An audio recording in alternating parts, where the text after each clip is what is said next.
라고 의뢰를 받으셨어요. 근데 이제 영상 감독님이다 보니 배가 정말 어떤 지점에서 어떻게 침몰하게 됐는지 본인이 구할 수 있는 데이터를 다 구해서 지도 위에 찍어보기 시작하신 거예요. 그래야 영상을 만들 거 아닙니까? 본인이 항해사도 아니고 또는 관련 학자도 아니긴 하지만 어쨌든 데이터를 지도 위에 찍어야 영상을 시뮬레이션으로 만들 테니 그런 작업을 하다가 자기도 모르는 사이에 그런 데이터를 다 찍어봤더니 자기도 모르는 사이에 어떤 사실을 알게 됐어요. 그거를 영상을 만들기 전에 알려야 되겠다고 마음을 먹고 여기 나오신 건데, 자 이제 들어보기로 할게요. 하고 자 그다음 8시 30분경 서거차도 레이더는 세월호를 계속 감시했다.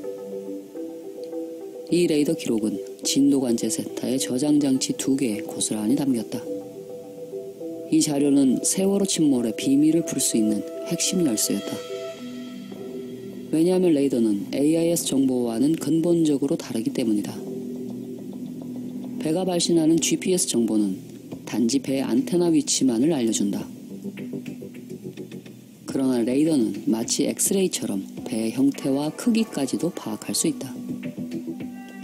만약 레이더가 전파를 쏘았을 때 배가 옆면을 보이고 있다면 반사하는 전파의 양이 많아 이렇게 길쭉하게 기록된다.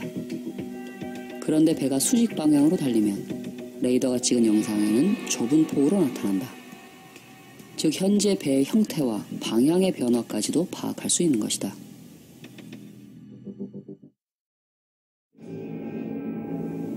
사고가 발생하자 해양안전심판원은 진도의 조사관을 급파해 레이더 영상을 포함한 관제 자료를 수집했다. 이튿날 구성된 검경 합수부도 모든 항적 기록을 확보했다. 심판원에서 가져가셨고 검경 합동 수사본부에서 가져갔어요. 그렇다면 정부는 사고 다음 날부터 레이더 자료를 통해 침몰 원인을 조사할 수 있었다. 그럼 정부는 레이더 자료에서 어떤 사실을 발견했을까? 8시 48분 13초 세월호가 북서쪽 방향에 위치한 서거차도 레이더를 등지고 달리고 있다. 그래서 전파가 반사된 노란색 형체의 폭이 좁다. 이제 제주도를 가려면 사도만 살짝 우회전하면 된다. 그런데 수상한 좌회전을 한다. 왜 이런 짓을 하는 걸까? 그리고 곧바로 가파른 우회전에 돌입한다.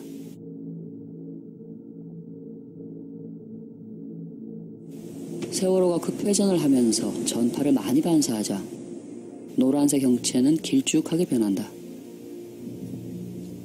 8시 50분 33초 시연이가 영상을 찍는 시점이다. 배가 급회전하면서 서거차도 쪽을 향하자 노란 형체의 폭이 매우 좁아진다.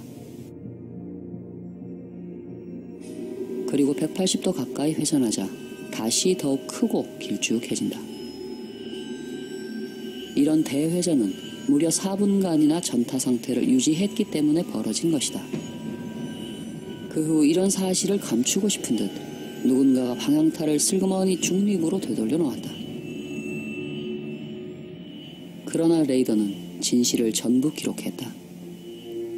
이제 세월호 선원들은 고의 침몰 혐의로 강도 높은 조사를 받을 게 분명했다. 그런데 뭔가 이상하다. 주머니에 손을 꼽고 조사실에 들어가도 결백을 증명할 자신이 있다는 걸까? 4월 21일 이상한 상황이 벌어지기 시작했다. 정부가 레이더 기록은 빼고 36초 누락 구간이 있는 AIS 항적만을 발표한 것이다. 그런데 놀랍게도 이 항적은 세월호 선원들에게 매우 유리했다. 레이더가 기록한 사실과는 완전히 달랐던 것이다. 분명히 AIS 좌표는 배에 달린 안테나 위치를 말하는데 레이더가 기록한 세월호 위치에서 멀리 떨어져 있다.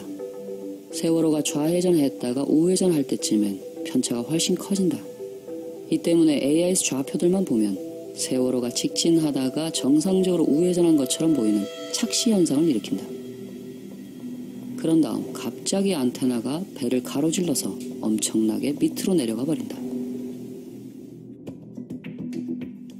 그리고 배가 약 180도를 날카롭게 우회전하자 신기하게도 AIS 좌표들은 세월호가 병풍도 쪽을 바라보며 표류한 것처럼 찍힌다. 이 영상을 분석한 레이더 전문가에 따르면 AIS와 레이더에 편차가 발생해도 일관성이 있다. 그런데 이렇게 제멋대로 불규칙한 경우는 처음 본다고 한다. 특히 세월호가 병풍도를 바라볼 경우의 안테나 위치에 딱 맞춰서 AIS 좌표들이 찍힌 것은 너무나 인위적이다. 쉽게 말해 누군가 AIS 정보를 조작해야만 이런 현상을 만들 수 있다는 뜻이다. 그런데 검찰은 이런 잘못된 AIS 항적을 기초로 선원 15명을 재빨리 기소해버렸다. 이후 재판에서 침몰 원인은 조타수의 실수라는 결론을 향해 달려갔다. 바로 이때 한 여자가 등장했다. 귀여운 미소. 청수나무로 남학생들을 설레게 했던 그녀. 이게 도대체 어느 나라에 있는 일이에요? 지금은 카리스마만 남은 심의원은 해경의 레이더 영상을 요구했다. 그런데 뜻밖에도 해경은 순순히 제출했다. 드디어 정부 AIS가 잘못됐다는 사실이 밝혀지는 것일까? 사고 당일 진도 VTS의 관제사들이 보고 있던 바로 그 영상입니다. 갑자기 병풍도를 향해서 배가 급선회하기 시작합니다. 예. 그러나 그런 일은 벌어지지 않았다. 왜냐하면 레이더 정보가 터무니없이 적었기 때문이다. 원래 서거차도 레이더는 평균 3초에 한 번씩 세월호의 위치를 기록했다. 그런데 해경은 20초에 한 번씩만 데이터가 나타나는 이빨 빠진 자료를 준 것이다. 이로 인해 세월호의 형태가 변하면서 급회전하는 모습을 발견하기는 쉽지 않았다. 결국 정부의 잘못된 AIS 항적은 타격을 받지 않았고 선원들 재판은 일사천리로 진행돼 갔다. 그러나 이번엔 가족들이 나섰다. 법원을 통해서 관제 영상 데이터를 받자 이걸 동영상으로 변환하기 위해 전문 업체를 방문하려고 했다. 그런데 방문 일주일 전 묘한 사건이 벌어졌다. 해양안전심판원이 해당 업체에 연락을 취한 것이다. 이 사실을 모르는 가족들은 부산으로 내려가 동영상 변환을 마치고 돌아왔다. 그때 돌발 사건이 벌어졌다. 최근 해수부가 세월호의 레이더 정보를 기반으로 항적을 다시 복원했고 해양심판원이 복원에 사용했다는 레이더 영상이 전격 공개된 것이다. 그런데 이 영상은 매우 수상했다. AIS에 누락 구간이 있었던 것처럼 레이더에도 누락 구간이 존재했던 것이다. 당시 서거차도 레이더는 고장난 적이 없었다. 그래서 가족들이 복원해온 영상을 분석해봤다. 역시 똑같은 누락 구간이 존재했다. 너무 이상해서 이번에는 해경이 심의원에게 제출했던 영상과 대조해봤다. 그러자 놀랍게도 여기엔 누락 구간이 없었다. 원본은 하나다. 그런데 어떻게 두 개의 버전이 존재한단 말인가? 혹시 누군가 정부의 항적을 보호하려고 레이더 영상을 조작해서 가족들에게 준 건 아닐까? 가족들은 부산의 담당 업체에 설명을 요구했다. 아까 제가 말씀을 드렸던 VLR이라고 하는 블랙박스와 같은 장치가 있는데 이 장치가 이중으로 구성되어 있습니다. 두 대가 구성이 되어 있고 쉽게 말해 원본은 하나가 맞는데 저장 장치가 두 개라서 영상이 두 종류라는 얘기다. 상식적으로 납득이 안 되는 설명이었다. 그래서 가족들이 받은 영상을 레이더 전문가에게 보여줬다. 그러자 충격적인 사실이 드러났다. 레이더 누락 구간은 한 개가 아니라 두 개였다.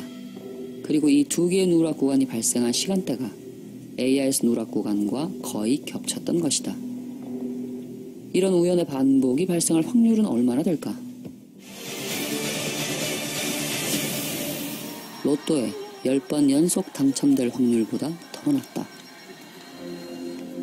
왜냐하면 레이더와 AIS는 서로에게 절대 영향을 미칠 수 없는 별개의 시스템이기 때문이다. 그런데 어떻게 별개의 기계들에서 같은 시점에 같은 문제가 반복해서 나타난단 말인가? 그런데 더 황당한 건 세월호가 누락 구간을 지났을 때 위아래로 배 영상이 동시에 나타났다. 이것은 수백 미터 떨어진 위치에 세월호가 동시에 존재했다는 정보다. 이 정보가 맞다면 세월호는 분신술을 쓴 것이다. 이런 신기한 현상은 누군가 누락 구간을 만드는 조작을 하다가 실수한 거라는 해석 말고는 과학적으로 설명할 방법이 없다고 한다. 결국 가족들이 받은 것은 누군가 미리 조작해둔 자료였을 확률이 매우 높다는 뜻이다. 그나마 다행히도 누락 구간 이후의 레이더 정보는 남아있었기 때문에 세월호가 병풍로를 등지며 대회전을 했다는 진실은 밝혀지게 됐다. 그러나 이미 검찰은 침몰 원인을 조타 실수로 확정해버렸다. 이어서 법원도 검찰의 판단을 인정한 판결을 내렸다. 이번에 레이아이스가 얼마나 정확한지 보려고 레이더와 비교를 했는데, 그런데 레이더가 서로 다른 버전이 존재함으로 해서 레이더의 조작 가능성이 등장한 거죠. 그래서 레이더 전문가를 만난 겁니다. 그랬더니 레이더가 조작됐을지 모른다는 얘기를 그 전문가가 한 거죠. 그분이 정확히 분석해 주시고서 어떤 결론을 되게 완곡하지만 내주셨어요. 오케이. 네. 그럼 그 얘기를 AIS를 잠시만 짚고 넘어갈게요. 정부가 연태까지 발표했던 AIS와 레이더의 영상을 아까 비교하는 영상 보셨잖아요. 네네. 보시면 알겠지만 정부가 그 분석하셨던 전문가의 말씀은 뭐냐면 이 AIS 데이터는 말이 안 된대요. 이 레이더의 편차가 10m 이내래요. 네. 레이더가 빛으로 쏴갖고 오니까 레이더의 원래 개발 초창기 자체가 저 비행기들이 날라도 거기다 총 쏘기 위해서 개발된 게 레이더거든요. 근데 그런 레이더가 추적한 10m 이내에 배 좌추에서 가는데 보시면 알겠지만 40m 오른쪽에서 막 달려요. AIS의 기준에 따르면 그러니까 안테나가 이탈을 해버린 거예요. 배에서. 특히 이 표류했다는 곳이 있지 않습니까? 네. 거기에서 보면 그 레이더 항적하고 정부가 발표한 AIS 항적을 가만히 보시면 이 뱃머리가 병풍도를 바라본 쪽에 대고서 따다다닥 찍히고 좌표가 올라가요. 네. 표류했다라는 결과를 놓고서 거기다가 잘못된 헤딩값에다 대고서 좌표가 계속 찍힐 수가 없는 거잖아요. 네. 그러니까 그런 의미에서 이것은 오히려 조작이 안 됐다라고 말하는 게 오히려 천문학적인 확률이 아닌가. 네.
대참사가 발생하자 국민들의 관심은 세월호에 집중됐다.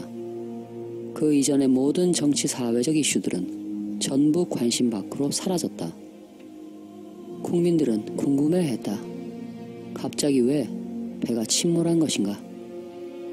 이때 세월호가 지그재그로 항해했다는 증언과 뉴스도 등장했다. 그 훨씬 전부터 배가 좌우로 4번 이상 방향을 바꾸면서 이상 징후를 보이는 것으로 확인됐습니다. 실제 탑승객들도 사고 전부터 방향 전환을 몸으로 느낄 정도였습니다. 이런 급박한 상황에서 해심원과 검경 합수부는 진도에서 관제 영상을 입수했다. 사고 당시 관제 영상에는 레이더 정보와 AIS 정보가 모두 들어있었다.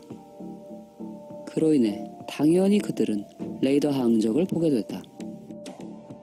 수상한 좌회전과 우회전, 그리고 280도 대회전을 전부 생생하게 목격하게 된 것이다. 이제 선원들은 고의 침몰 혐의로 강도 높은 수사를 받게 될 처지였다. 그러나 갑자기 어이없는 상황이 벌어졌다.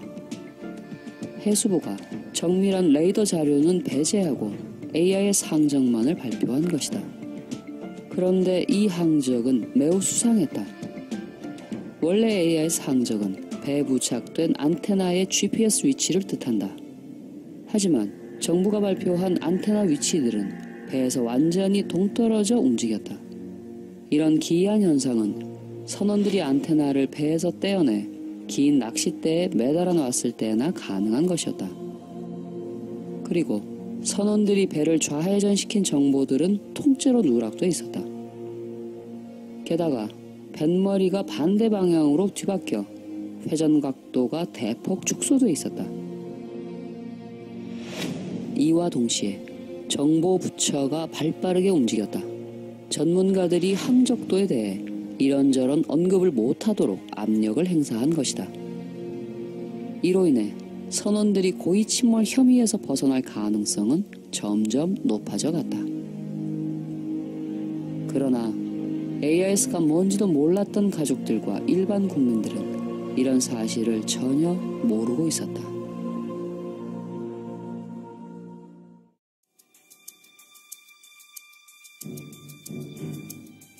그러나 엉터리 정부 항적도는 곧바로 위기에 처했다. 항해 전문가들이 항적도가 이상하다는 사실을 단번에 눈치챈 것이다. 결국 속도와 관성을 무시한 코미디 같은 표류 항적이 가장 먼저 의심을 받기 시작했다. 게다가 정부 내에서도 사고 시점을 이 밑 구간으로 추정하기 시작했다. 이렇게 되면 사고가 나야 엔진을 끌 테니 선원들이 엔진을 끈 시점도 뒤로 밀리게 된다. 이러면 엔진을 끈 순간 바로 배가 멈추진 않기 때문에 이 생뚱맞은 표류 항적은 더더욱 의심을 받게 된다. 이제 정부 항적도가 무너지는 건 시간 문제일 뿐이었다.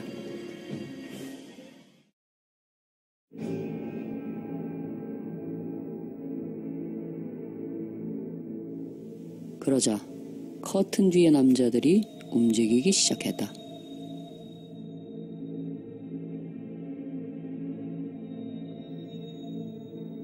위기에 빠진 AIS 항적도, 이것을 구할 새로운 데이터 한 개가 준비됐다. 편의상 이 데이터 이름을 허수아비 데이터라고 하자. 이 데이터에는 세월호의 뱃머리 방향이 140도라는 정보가 포함되어 있다. 다음 데이터의 뱃머리 방향은 150도다. 만약 세월호가 아주 짧은 시간에 10도를 확 돌면서 배가 기울어졌다. 이 메시지를 강렬하게 전달할 수 있다면 전문가들과 국민들의 관심을 이 구간으로 집중시킬 수 있다.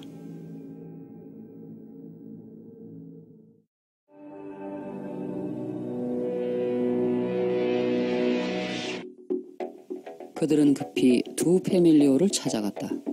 이 배는 세월호 옆을 지나갔던 상선이다. 그로 인해 이 배의 블랙박스에는 세월호의 마지막 항적 데이터가 수신돼 있었다. 그들은 이것을 입수해서 데이터를 복사했다. 복사 과정은 매우 간단하다. 랜선으로 연결하고 다운로드 버튼만 누르면 된다. 더 빠르게 복사하려면 저장 장치의 PC 카드를 빼서 노트북에 끼워 데이터를 복사하면 된다. 그런데 이렇게 세월호의 항적 자료가 전부 확보되자 정밀한 레이더는 제쳐두고 AIS 화면만을 선택했다. 그리고 허수아비 데이터가 포함된 아주 짧은 13초짜리 영상을 만들었다. 그런데 이 과정에서 큰 실수가 있었다. 어이없게도 좌표에 물음표가 들어간 것이다. 이것을 보면 조작 편집된 영상이라고 의심할 수밖에 없다. 하지만 어쨌든 영상이 완성되자 그들은 묘한 일을 시작했다.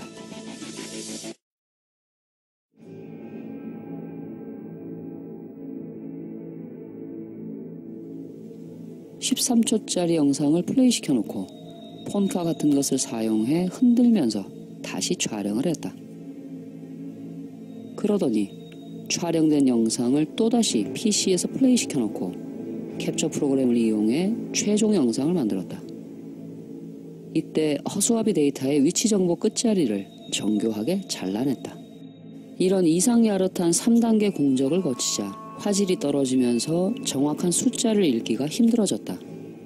그런데 이 과정에서 또 실수가 있었다. 캡처할 때 사용한 프로그램의 로고가 떡하니 남은 것이다. 44,000원짜리 정품을 사서 썼더라면 이 영상이 3단계 공정을 거쳐 제작됐다는 사실은 드러나지 않았을 것이다. 어쨌든 허수아비 데이터가 포함된 이 영상이 방송에 나간다면 세월호가 엄청난 급회전을 했다면서 한바탕 소란이 벌어질 것이다. 그리고 4월 25일 화려한 쇼가 시작됐다.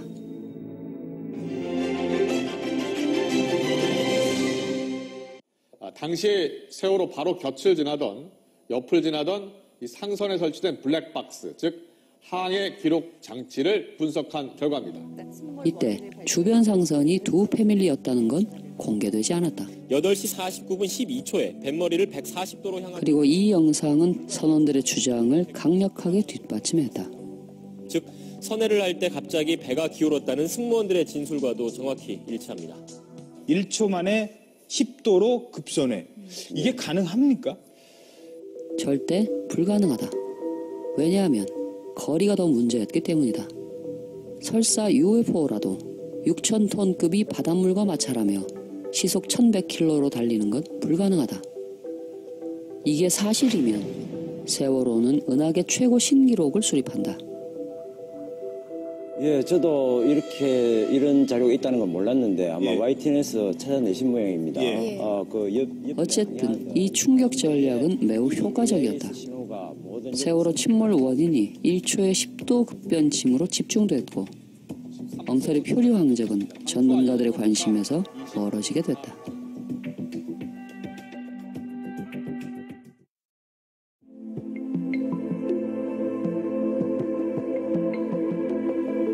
YTN의 충격적인 방송이 나가고 바로 다음 날 해수부는 마치 기다렸다는 듯이 깜짝 발표를 했다. 진도 관제센터에서도 허수아비 데이터를 수신했다는 것이다. 그러면서 이 데이터를 48분 44초에 수신된 것으로 정부 항적도에 공식 등록시켰다. 1초에 10도 급변침 정보는 하루 만에 산산조각이 났다. 결국 이틀간의 깜짝 쇼 끝에 남게 된 최종 정보는 선원들이 140도에서 정상 변침을 시도하다가 사고가 발생했다. 이런 메시지였다. 그리고 검찰은 선원들을 기소할 때 바로 이 메시지를 공소장에 담았다. 참으로 화려한 새 데이터의 등장이었다. 그러나 이 AIS 데이터는 허수아비일 뿐이었다. 전문가들과 검증한 결과 허수아비를 등장시킨 YTN 동영상은 조작 말고는 과학적으로 설명할 수 없는 것이었다. 그리고 진도 관제센터에서도 허수아비를 수신했다는 정부 발표도 믿을 수 없는 것이었다. 진도 관제 영상 2개를 전부 조사한 결과 허수아비 데이터는 존재하지 않았다.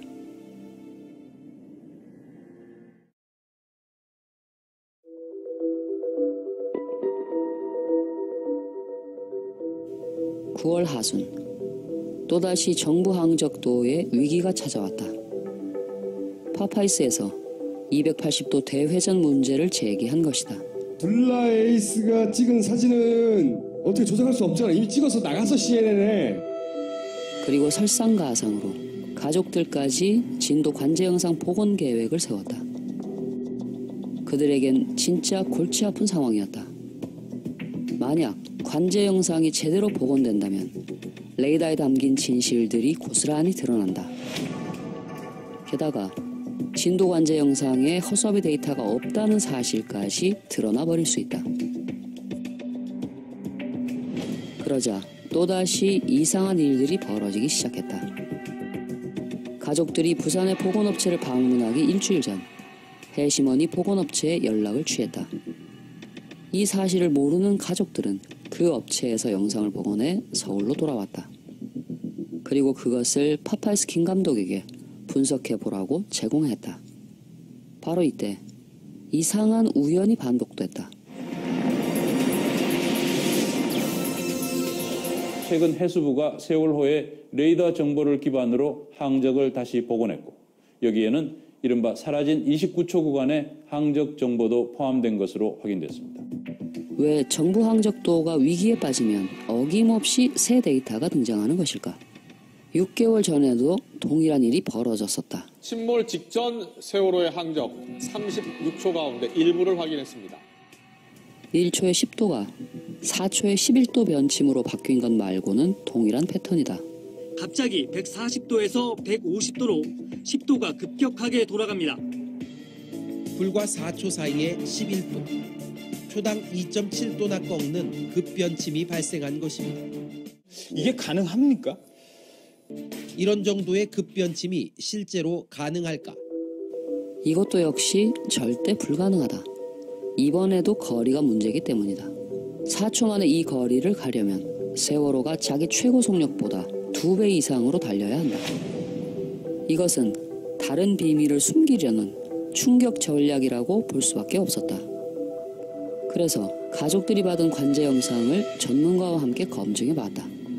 그러자 조작이라고 볼 수밖에 없는 증거들이 쏟아져 나왔다. 게다가 아주 깜찍한 사실까지 발견됐다.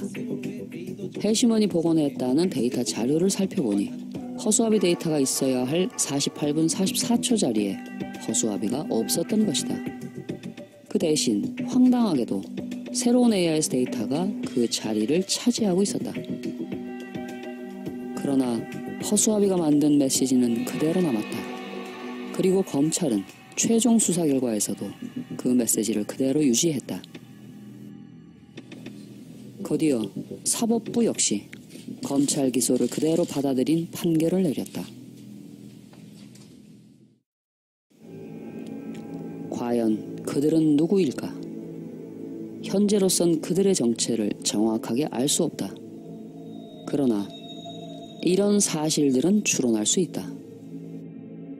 그들은 두 패밀리에 블랙박스를 요구해 받아낼 수 있는 힘이 있다. 그들이 자료를 제공했을 때 YTN이 의심하지 않고 방송에 내보낼 만큼 확실한 지위를 갖고 있다.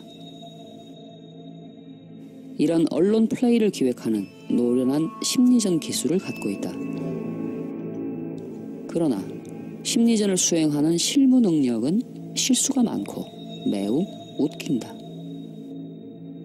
정체불명의 허수아비 데이터를 정부 항적도에 등록시킬 수 있는 힘을 가졌다.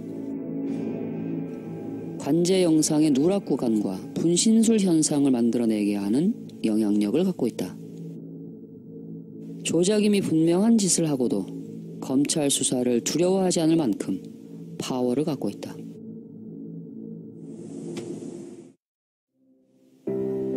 문득 불길한 예감이 든다.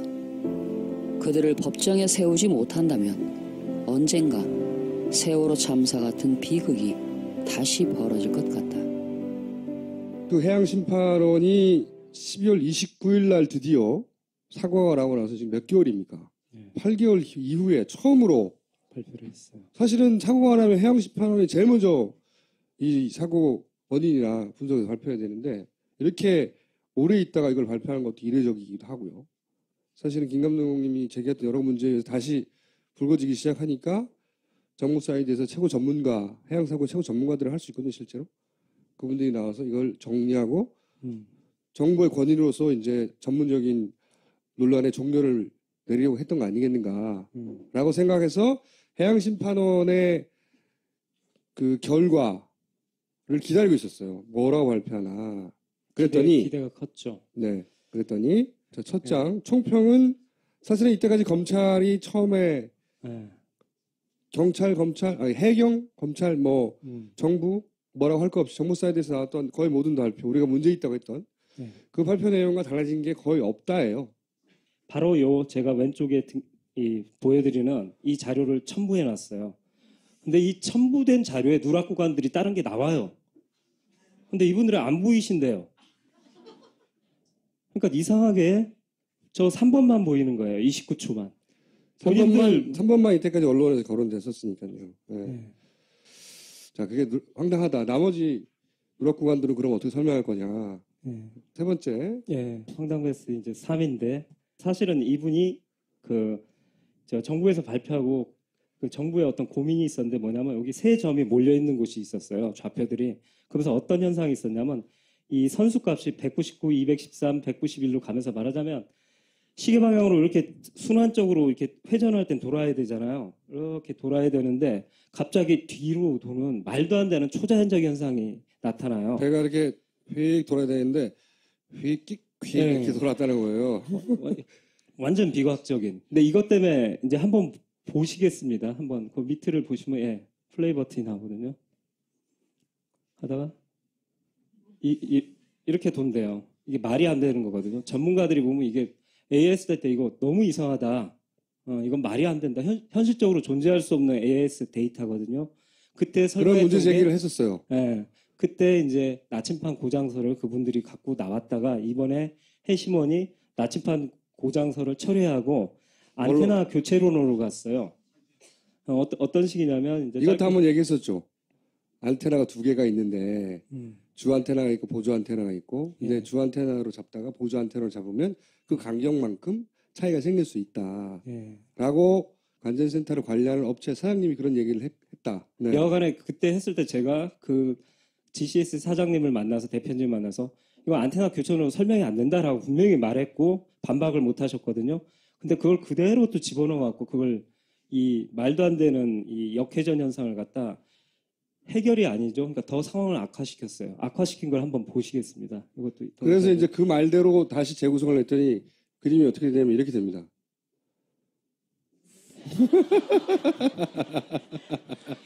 지금 바다 위의 CSI라는 해시문에서 발표한 자료가 이렇게 지금 발표가 돼버렸어요.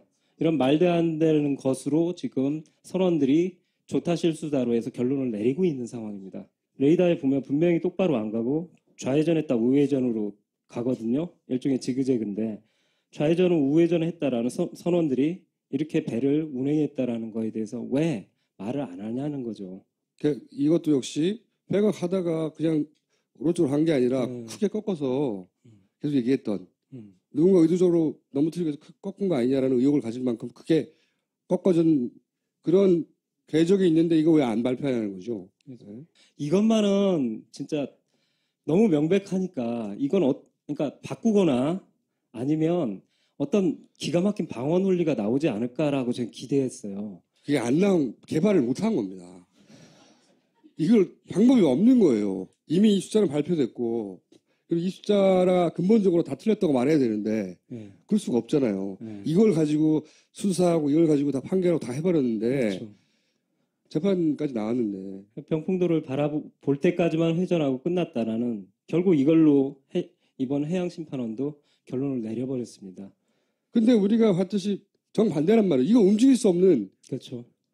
움직일 수 없는 물증인데 그런데 데이터는 정반대로 뱃머리가 이쪽을 보고 있다고. 그러니까 이거는 정말로 움직일 수 없는 건데 그래서 움직일 수 없는 증거와 사진이 있으니까 결국은 이 데이터를 바꿔야 되거든요. 그럼 잘못됐다고. 데이터를 못 바꾸니까 이 부분에 대해서는 전혀 언급이 없습니다.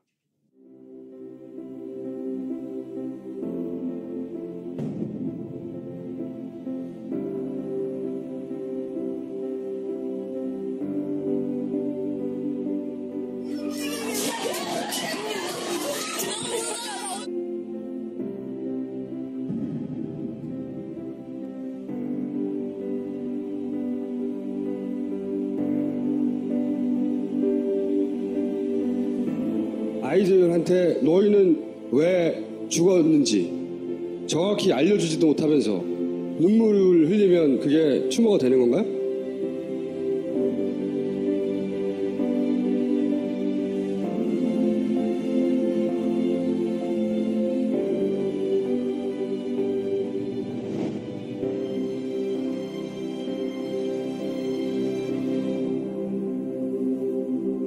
This is the first image of the doomed Sewol ferry.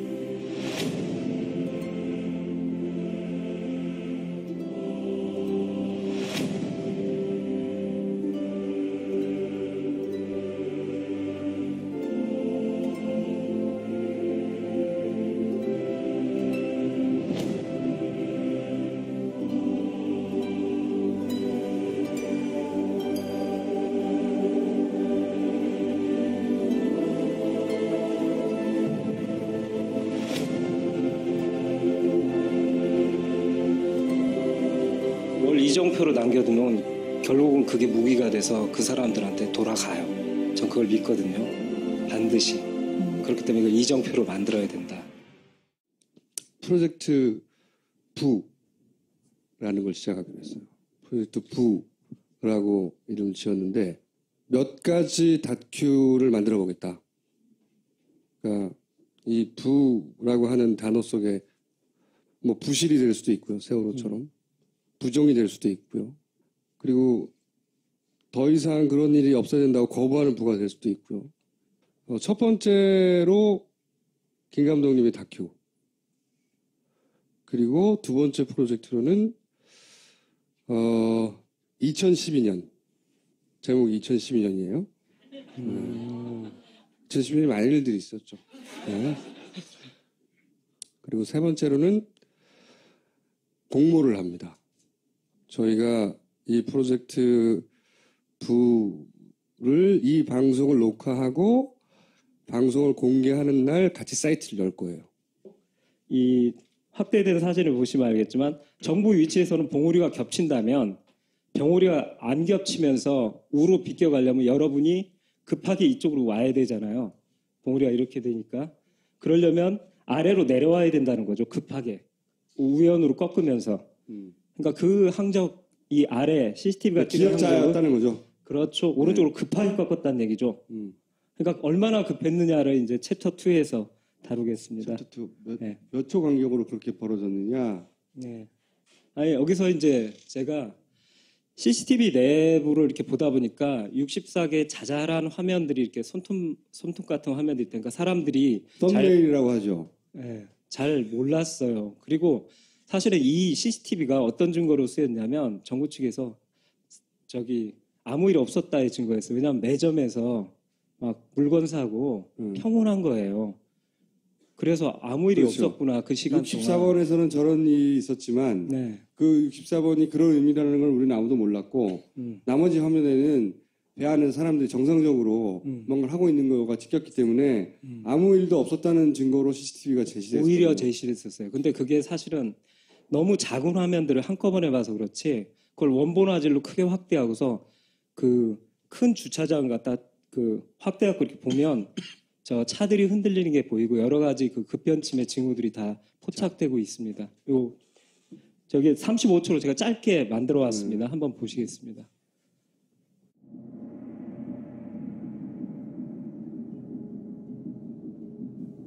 선원이 무슨 기관실에서 무슨 일을 하다가 급히 나와요. 그러고서 막바로 일이 벌어져요.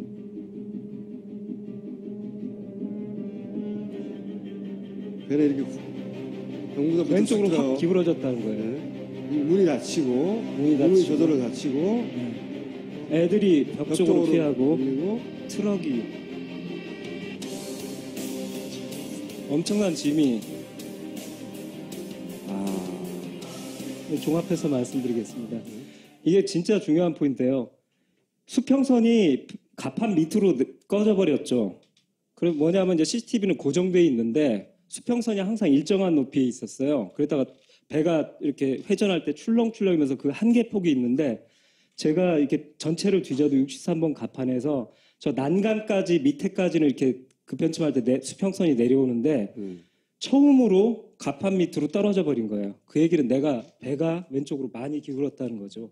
그러니까 수평선이 아래로 훅 꺼지는 거예요. 그러니까 저 63번에서 그 수평선 아래로 네. 그 밖에 보이는 섬이나 지형지물이 꺼지는 건 처음이에요? 처음이에요. 4월 11일 그 전 것도 입수해갖고 다 봤는데 그렇게 이 꾸불꾸불 운항도 안 했고요. 워낙 이렇게 정상적 변침을 하다 보니까 수평선이 항상 그 난간 위나 저기 박스 사이에서 왔다 갔다 하고 많이 내려와봤자 난간 아래 정도?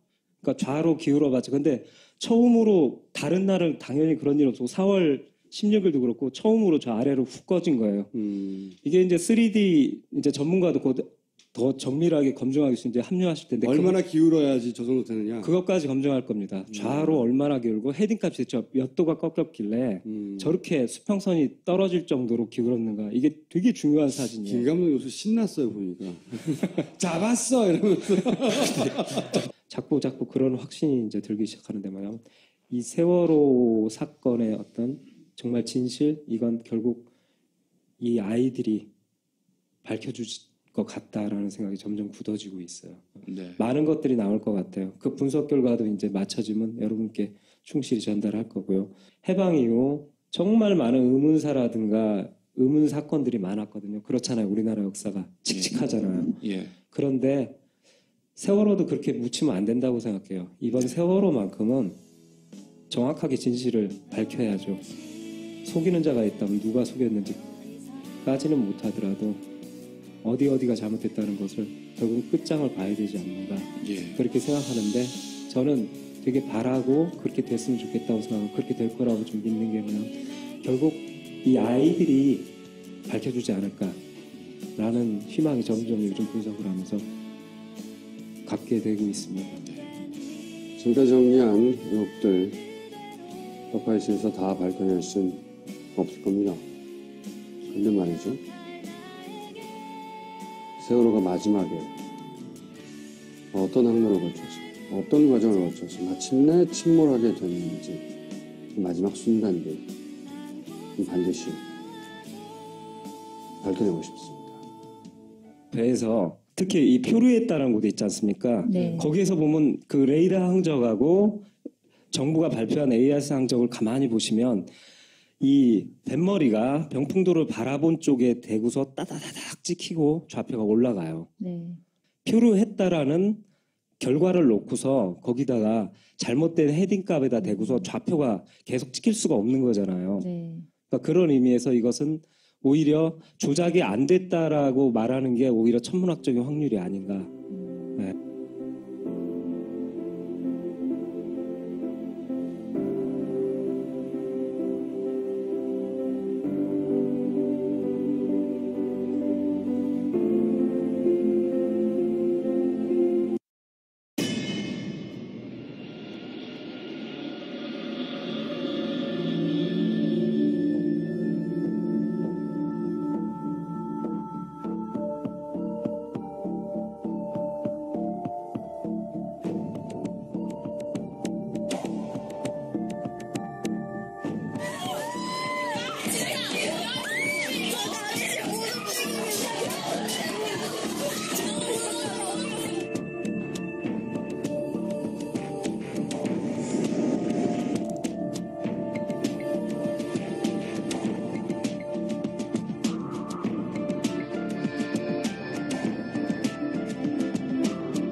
대참사가 발생하자 국민들의 관심은 세월호에 집중됐다. 그 이전의 모든 정치 사회적 이슈들은 전부 관심 밖으로 사라졌다. 국민들은 궁금해했다. 갑자기 왜 배가 침몰한 것인가? 이때 세월호가 지그재그로 항해했다는 증언과 뉴스도 등장했다. 그 훨씬 전부터 배가 좌우로 4번 이상 방향을 바꾸면서 이상 징후를 보이는 것으로 확인됐습니다. 실제 탑승객들도 사고 전부터 방향 전환을 몸으로 느낄 정도였습니다. 이런 급박한 상황에서 해심원과 검경 합수부는 진도에서 관제 영상을 입수했다. 사고 당시 관제 영상에는 레이더 정보와 AIS 정보가 모두 들어있었다. 그로 인해 당연히 그들은 레이더 항적을 보게 됐다. 수상한 좌회전과 우회전, 귀여운 미소, 청수나무로 남학생들을 설레게 했던 그녀. 이게 도대체 어느 나라에 있는 일이에요? 지금은 카리스마만 남은 심의원은 해경에 레이더 영상을 요구했다. 그런데 뜻밖에도 해경은 순순히 제출했다. 드디어 정부 AIS가 잘못됐다는 사실이 밝혀지는 것일까? 사고 당일 진도 VTS의 관제사들이 보고 있던 바로 그 영상입니다. 갑자기 병풍도를 향해서 배가 급선회 하기 시작합니다. 예. 그러나 그런 일은 벌어지지 않았다. 왜냐하면 레이더 정보가 터무니없이 적었기 때문이다. 원래 서거차도 레이더는 평균 3초에 한 번씩 세월의 위치를 기록했다. 그런데 해경은 20초에 한 번씩만 데이터가 나타나는 이빨 빠진 자료를 준 것이다. 이로 인해 세월호의 형태가 변하면서 급회전하는 모습을 발견하기는 쉽지 않았다. 결국 정부의 잘못된 AIS 항적은 타격을 받지 않았고 선원들 재판은 일사천리로 진행돼 갔다. 그러나 이번엔 가족들이 나섰다. 법원을 통해서 관제 영상 데이터를 받자 이걸 동영상으로 변환하기 위해 전문 업체를 방문하려고 했다. 그런데 방문 일주일 전 묘한 사건이 벌어졌다. 해양안전심판원이 해당 업체에 연락을 취한 것이다. 이 사실을 모르는 가족들은 부산으로 내려가 동영상 변환을 마치고 돌아왔다. 그때 돌발 사건이 벌어졌다. 최근 해수부가 세월호의 레이더 정보를 기반으로 항적을 다시 복원했고 해양심판원이 복원에 사용했다는 레이더 영상이 전격 공개된 것이다. 그런데 이 영상은 매우 수상했다. AIS에 누락 구간이 있었던 것처럼 레이더에도 누락 구간이 존재했던 것이다. 당시 서거차도 레이더는 고장난 적이 없었다. 그래서 가족들이 복원해온 영상을 분석해봤다. 역시 똑같은 누락 구간이 존재했다. 너무 이상해서 이번에는 해경이 심의원에게 제출했던 영상과 대조해봤다. 그러자 놀랍게도 여기엔 누락 구간이 없었다. 원본은 하나다. 그런데 어떻게 2개의 버전이 존재한단 말인가? 혹시 누군가 정부의 항적을 보호하려고 레이더 영상을 조작해서 가족들에게 준 건 아닐까? 가족들은 부산의 담당 업체에 설명을 요구했다. 아까 제가 말씀을 드렸던 VLR이라고 하는 블랙박스와 같은 장치가 있는데 이 장치가 2종으로 구성되어 있습니다. 2대가 구성이 되어 있고 쉽게 말해 원본은 하나가 맞는데 저장 장치가 2개라서 영상이 2종류라는 얘기다. 상식적으로 납득이 안 되는 설명이었다. 그래서 가족들이 받은 영상을 레이더 전문가에게 보여줬다. 그러자 충격적인 사실이 드러났다. 레이더 누락 구간은 1개가 아니라 2개였다. 그리고 이 2개의 누락 구간이 발생한 시간대가 AIS 누락 구간과 거의 겹쳤던 것이다. 이런 우연의 반복이 발생할 확률은 얼마나 될까?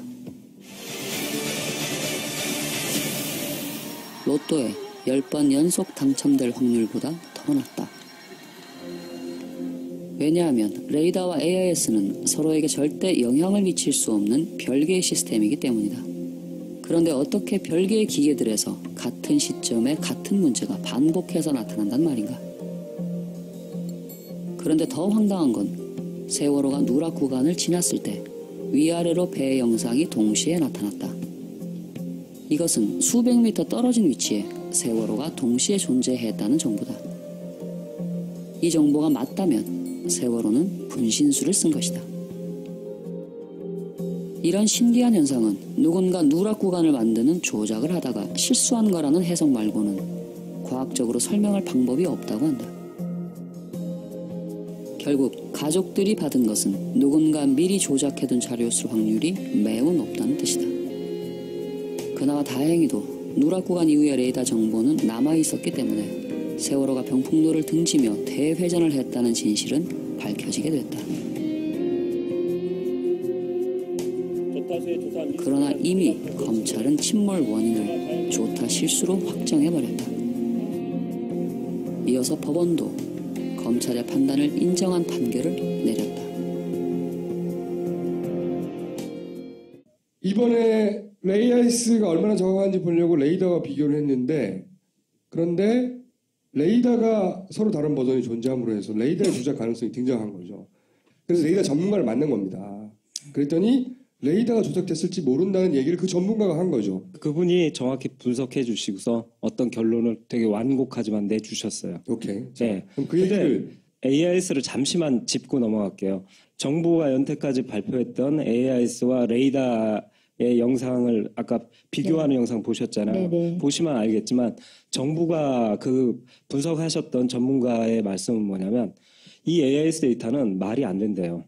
이 레이더의 편차가 10m 이내래요. 네. 레이더가 빛으로 쏴갖고 오니까 레이더의 원래 개발 초창기 자체가 저 비행기들이 날라도 거기다 총 쏘기 위해서 개발된 게 레이더거든요.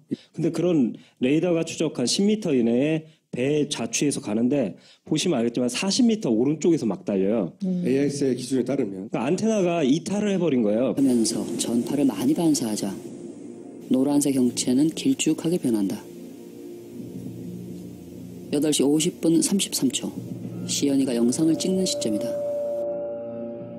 배가 급회전하면서 서거차도 쪽을 향하자 노란 형체의 폭이 매우 좁아진다. 그리고 180도 가까이 회전하자 다시 더욱 크고 길쭉해진다. 이런 대회전은 무려 4분간이나 전타 상태를 유지했기 때문에 벌어진 것이다. 그 후 이런 사실을 감추고 싶은 듯 누군가가 방향타를 슬그머니 중립으로 되돌려 놓았다. 그러나 레이더는 진실을 전부 기록했다. 이제 세월호 선원들은 고의 침몰 혐의로 강도 높은 조사를 받을 게 분명했다. 그런데 뭔가 이상하다. 주머니에 손을 꼽고 조사실에 들어가도 결백을 증명할 자신이 있다는 걸까? 4월 21일 이상한 상황이 벌어지기 시작했다. 정부가 레이더 기록은 빼고 36초 누락 구간이 있는 AIS 항적만을 발표한 것이다. 그런데 놀랍게도 이 항적은 세월호 선원들에게 매우 유리했다. 레이더가 기록한 사실과는 완전히 달랐던 것이다.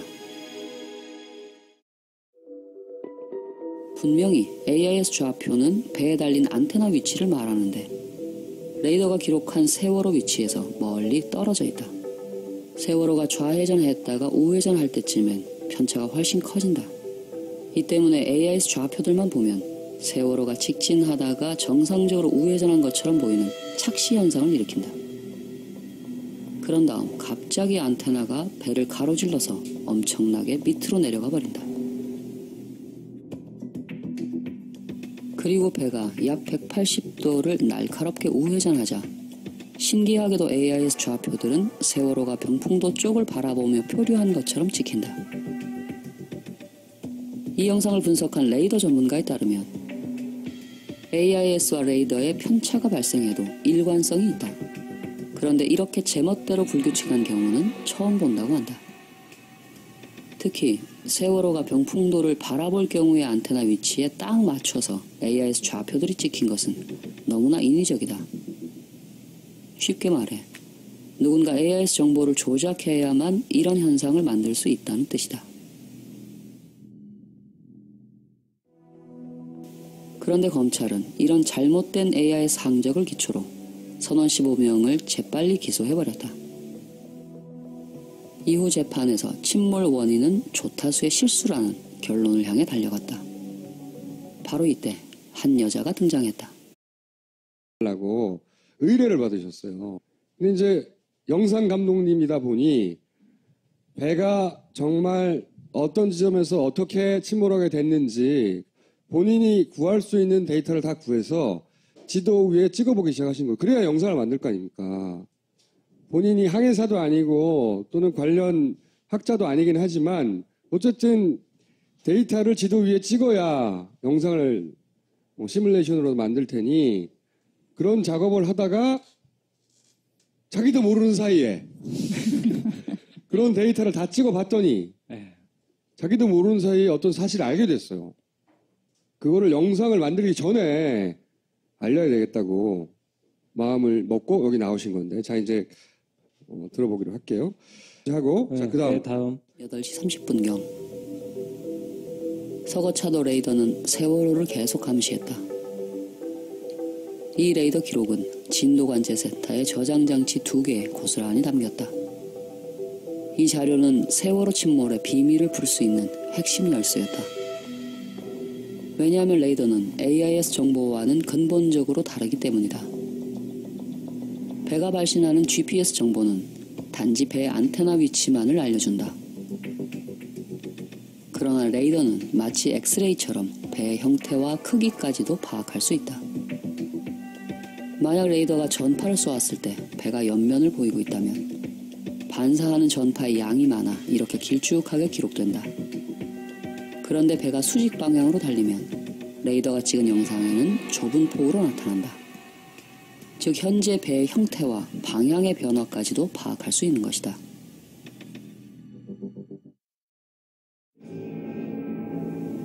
사고가 발생하자 해양안전심판원은 진도의 조사관을 급파해 레이더 영상을 포함한 관제 자료를 수집했다. 이튿날 구성된 검경 합수부도 모든 항적 기록을 확보했다. 심판원에서 가져가셨고 검경합동 수사본부에서 가져갔어요. 그렇다면 정부는 사고 다음 날부터 레이더 자료를 통해 침몰 원인을 조사할 수 있었다. 그럼 정부는 레이더 자료에서 어떤 사실을 발견했을까? 8시 48분 13초 세월호가 북서쪽 방향에 위치한 서거차도 레이더를 등지고 달리고 있다. 그래서 전파가 반사된 노란색 형체의 폭이 좁다. 이제 제주도를 가려면 사도만 살짝 우회전하면 된다. 그런데 수상한 좌회전을 한다. 왜 이런 짓을 하는 걸까? 그리고 곧바로 가파른 우회전에 돌입한다.